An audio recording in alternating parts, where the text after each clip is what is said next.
Hey everyone, welcome to another review, or welcome to a bunch of reviews. Yes, as I said in my last video when I did my top 10 most anticipated movies of 2017, I said if I had the time, I'd make a quick video of doing quick movie reviews. Because in the past few weeks, I've seen a bunch of movies, like Oscar contenders sort of movies, but I just didn't have the time to review them, so I thought I'd just make this one video and review a bunch of movies that I missed throughout the ending of 2016.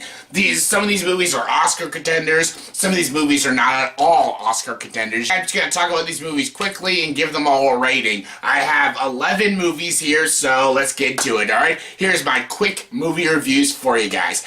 I'm going to start off with the weaker movies first, okay? Let's get the crap out of the way first. The first movie I did see just a few days ago was Assassin's Creed, or Assassin's Creed. Yes, I was actually pretty looking forward to this movie. I did a trailer reaction months ago.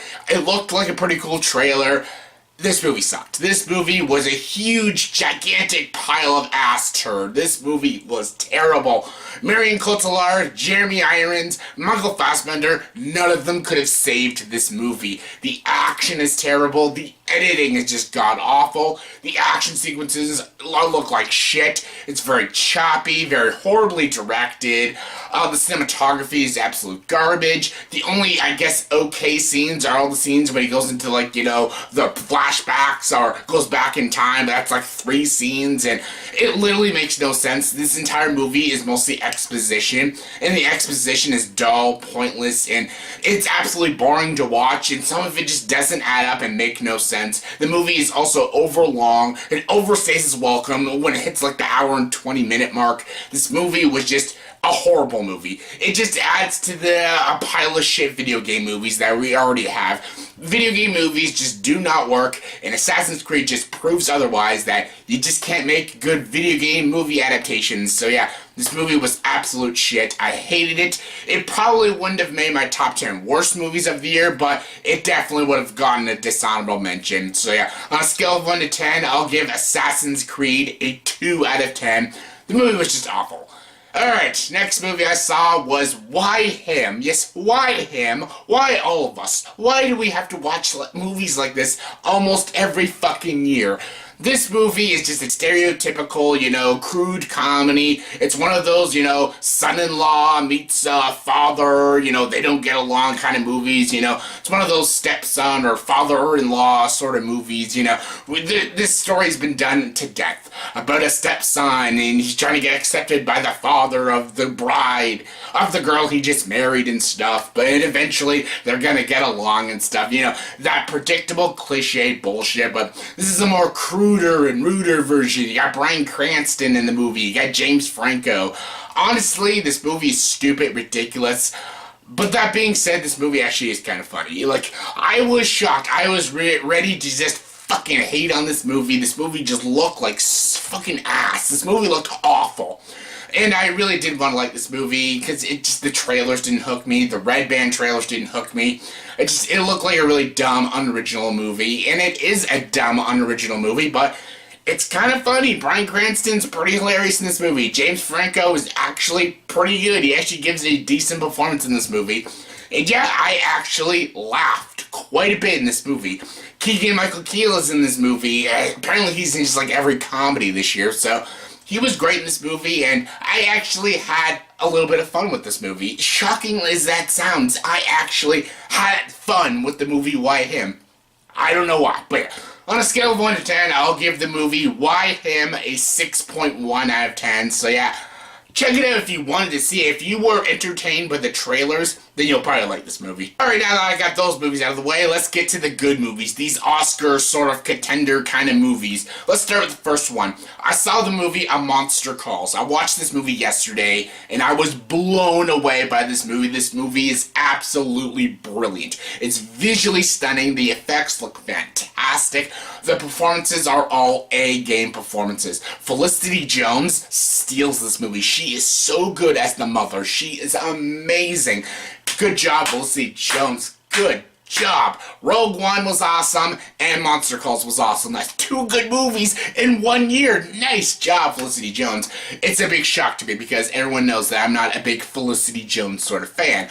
But she was great in this movie. Sigourney Weaver was great in this movie. Liam Neeson as the monster. Liam Neeson's got a great voice. He's freaking Aslan, for God's sake. So he was amazing as this monster. This movie is so emotionally impactful. I was almost crying in the third act of this movie. I really wanted to know where this movie was going. This movie is so unpredictable and so edgy, so dark, but it's a movie that actually the whole family can watch and get a lot out of. This movie's not just for kids, it's for adults, it's for everybody. This movie is amazing. This movie's directed by Jay Viola, and he's directed amazing movies in his past. He directed The Orphanage, which was a brilliant film. This movie is just as good as The Orphanage. It is so freaking good, so freaking memorable. I can't wait to buy the Blu-ray and watch this movie multiple times. A Monster Calls is a fantastic movie, and on a scale of 1 to 10, I'll give it a 9 out of 10. So freaking good. Check it out.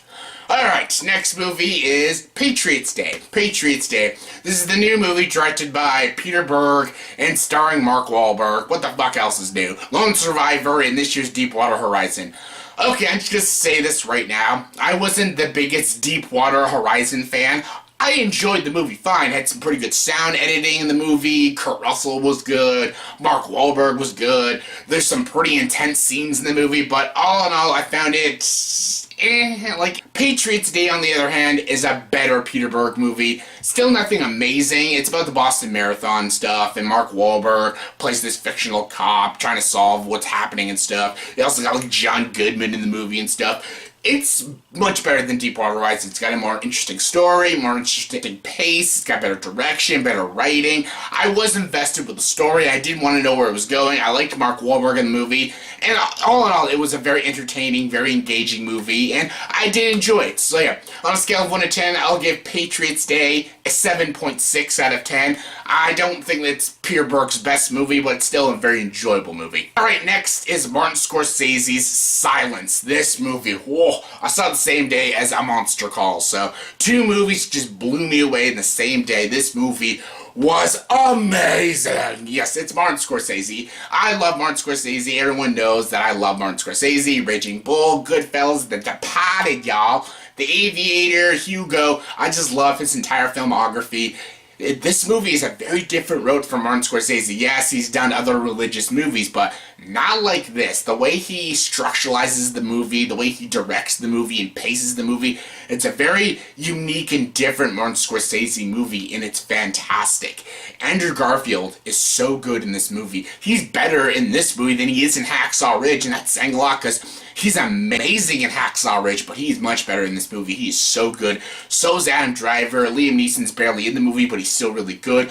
The movie is so well executed, so well directed. I will not spoil anything. All I gotta say, it's fantastic. It's a brilliant Martin Scorsese movie that I highly recommend. One should see this movie, and I could definitely see this movie getting some Oscar nominations. I'll give it a 9.3 out of 10. Check it out, it's so good.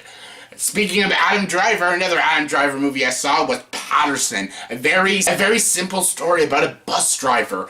Adam Driver is so great in this movie. I love this movie in general. It's a simple comedic movie. I love simplistic movies. This movie is written and directed by Jim Jarmusch. I love Jim Jarmusch. He directs such amazing movies. I still think Only Lovers Left Alive is his best movie, but I actually think this is his second best movie. Such a good movie, such a well-paced movie, such a funny movie. Adam Driver is amazing in the movie, and it's just a really good movie. I don't want to go into details about it. It's just a very simple, comedic movie that I freaking loved. On a scale of 1 to 10, I'll give the movie Paterson a 9.2 out of 10. So freaking good. Alright, what's next? Next is Hidden Figures. Hidden Figures is a pretty decent movie, based on a true story. It's a bit formulaic, it's a bit preachy, it's a bit melodramatic. It's kind of predictable, and there's been movies like this that's been done before. It's got some actors in this movie that are very underused. I know everyone's praising this movie. I'm certainly not praising it, but it's still a fine, enjoyable movie. Taraji P. Henson is so good. Octavia Spencer steals every scene she's in. It's got some good rating. It's got some good pacing. There's some decent editing, some shots, and a good score. It's nothing brilliant. It's nothing you have to go right out and see right away, but it's still an enjoyable movie. And on a scale of 1 to 10, I'll give Hidden Figures a 7 out of 10. Still a good movie, nothing amazing, but still good. Alright, next is the movie Fences with Denzel Washington and Viola Davis based off a play that they both were in. And this movie is directed by Denzel Washington himself. He's directed some great movies in his past. This is his third movie, I think. He also directed Antoine Fisher and The Great Debaters, two great movies. This movie's hands down one of his best movies he's directed. He's amazing in this movie. I could definitely see an Oscar nomination for Denzel Washington. He starts off in this movie as a very likable character, then he grows to be a very despicable character. Viola Davis is also fantastic. The kid that plays his son is so good in this movie. It's just amazing. It feels like you're watching a play. It's a bit slow moving at times, but it works because it feels like you're watching a play. It's based off a play, obviously. Denzel Washington's performance and his directing is just spot on. It's a really great movie. There's a few issues I have here and there, but all in all, it's still a great movie, and I'll give it an 8.5 out of 10. Very good movie. Please check it out. It's so freaking good. Alright, what's next? What's next is the foreign movie Elle. Yes, Elle is a movie I actually saw last month. I actually saw this movie a while ago. I just didn't have time to review this movie. This movie's really good. It's directed by Paul Verhoeven, who's done some really strange foreign movies, but also done some gritty action movies like RoboCop and Starship Troopers and Total Recall. This is a damn good movie. It's a damn good murder mystery, or not murder mystery, rape mystery. Yes, it's about a girl who gets raped and stuff, and she's trying to figure out who did it and stuff. It's also a very interesting character study about her life, her job, her son, and all that stuff. Performance by Isabelle Huppert is amazing. I can definitely see why she's getting some Oscar buzz for her performance. She's amazing in this movie. It's very well executed, it's very mysterious, and you want to know where this movie's going. It has a very good twist at the end, and it was a really engaging watch. I thought Elle was a great movie. I hope it actually gets nominated for Best Foreign Language Film, since it is a foreign language film. So yeah, on a scale of 1 to 10, I'll give the movie Elle an 8.3 out of 10. So yeah, definitely a good movie. Alright, next is the movie The Founder with Michael Keaton about McDonald's. Yes, it's not about the guy who invented McDonald's. It's about the guy who made McDonald's this big industry, this big franchise. Michael Keaton in this movie plays this very despicable character, but a very interesting and very smart character. Michael Keaton is amazing in this movie, and Laura Dern, as much as she doesn't have a lot to work with, is also really good in this movie. It's directed by John Lee Hancock, who did Saving Mr. Banks, which was a better movie, but this movie was a fascinating movie with some pretty good comedic and very dramatic scenes. There's a couple issues I had. There's some inaccuracies the movie also had, but the movie was still really good, and I really loved Michael Keaton in this movie, and yeah, I definitely recommend it, and I'd give the movie an 8 out of 10. This movie is so good. Check it out. It's a really good movie. Alright, what's next? The movie, actually, it's the last movie. That is the movie 20th Century Woman. 20th Century Woman is directed by the guy who gave us the movie Beginners, again, which is a better movie, but this movie is a fascinating movie, good dramatic comedy with two amazing performances. Elle Fanning is fantastic. She was great in The Neon Demon, and she was great in this movie, so she's having a great year. And also Annette Bening, who is getting this serious Oscar buzz, which I can totally see why. She's so great in this movie. This movie has a really good makeup design. It has also some really good editing, very sharp editing, very good cinematography. It's got a pretty kick-ass soundtrack, and actually a pretty funny story that I did have a lot of fun watching. From the trailers, this movie didn't seem very interesting, but I did enjoy myself, and I would recommend this movie. The movie does have some issues also. There's some supporting cast members that I really didn't like. There's one story arc that I didn't think really worked well with the film, but the movie was still good, and I'd give 20th Century Woman also an 8 out of 10. So yeah. Yep, those are all the movies. I think, those are all the movies that I watched the past few weeks that I couldn't do reviews for, so I got them out for you. So yeah, those are some quick movie reviews, and yeah, I hope you all have a great New Year's, and I'll see you all in 2017, and also, the comment section below, please tell me, what did you think of all these movies, and out of these movies, what was your favorite one out of these movies, and which one are you looking forward to watching if you haven't seen them yet? So yeah, give me your thoughts and opinions, comment below, let me know. And as always, if you liked this video, please like, subscribe to this channel, and join the dark side.